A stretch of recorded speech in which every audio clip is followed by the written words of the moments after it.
History of periodic table. अब जैसे chemistry का आगाज हुआ तो स्टार्ट में इतने ज्यादा नॉन एलिमेंट्स नहीं थे, बल्कि बिल्कुल स्टार्ट में प्लाटो का ये ख्याल था कि ये यूनिवर्स जो है वो शायद सिर्फ 4 अनासर यानी कि हवा, पानी, आग और मिट्टी से मिलकर बनी है। लेकिन बाद में आने वाले साइंटिस्ट ने ये बताया कि ये चारों चीजें जो हैं एलिमेंट्स कंसिडर नहीं किए जा सकते हैं, बल्कि इनमें से कुछ मिक्सचर्स हैं और कुछ कंपाउंड हैं। फिर आहिस्ता आहिस्ता मजीद एलिमेंट्स की डिस्कवरी होती गई और तकरीबन 330 साल पहले हमारे पास 12 नॉन एलिमेंट्स थे। ठीक है, इन 12 नॉन एलिमेंट्स में ज्यादातर वही एलिमेंट्स थे जो अपनी नेटिव फॉर्म यानी असली हालत में इसी तरह जमीन के अंदर पाए जाते हैं, जिनमें गोल्ड आ जाता है, आयरन आ जाता है, कार्बन, सल्फर वगैरह। लेकिन उस टाइम पे भी साइंटिस्ट के माइंड में इन एलिमेंट्स को अरेंज करने का कोई ख्याल नहीं था। फर्स्ट टाइम जिस साइंटिस्ट ने एलिमेंट्स को अरेंज करने की का कॉन्सेप्ट दिया था वो था डॉब्रीनियर। डॉब्रीनियर का पूरा नाम जो था वो स्टैन डॉब्रीनियर था, लेकिन हम इनको ज्यादातर डॉब्रीनियर के नाम से ही पहचानते हैं। डॉब्रीनियर ने जो कॉन्सेप्ट पेश किया था वो था ट्राई-एड्स का कॉन्सेप्ट। डॉब्रीनियर का ओपिनियन ये था कि हमारे पास जो उस टाइम नॉन एलिमेंट्स हैं उनमें से काफी ऐसे एलिमेंट्स हैं जिन्हें हम 3 के ग्रुप की फॉर्म में अरेंज कर सकते हैं। जिस तरह से डॉब्रीनियर ने एक ग्रुप बनाया लिथियम, सोडियम और पोटाशियम का।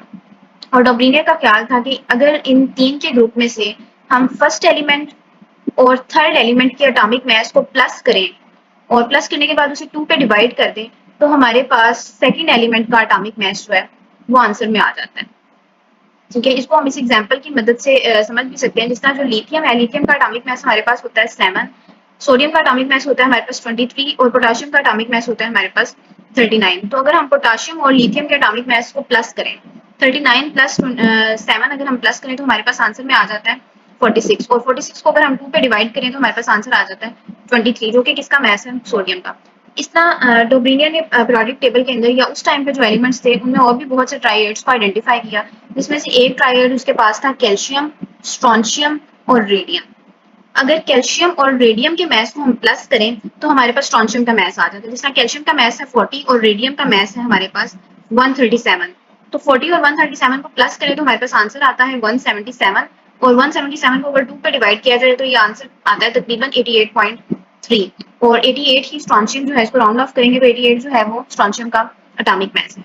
इस तरह से उसने क्लोरीन, ब्रोमीन और आयोडीन का भी एक ट्राइएड जो है वो इंट्रोड्यूस करवाया था। लेकिन डॉब्रीनियर का जो ये कॉन्सेप्ट था ये सिर्फ चंद एलिमेंट्स पे अप्लाई हो रहा था। बहुत से ऐसे एलिमेंट्स थे जो इस कॉन्सेप्ट के ऊपर पूरा नहीं उतरते थे। इस वजह से ये एक मेजर सक्सेस तो थी केमिस्ट्री की फील्ड में, लेकिन ये यूनिवर्सल कॉन्सेप्ट जो है वो नहीं बन सका क्योंकि इसकी बहुत सी लिमिटेशंस थी।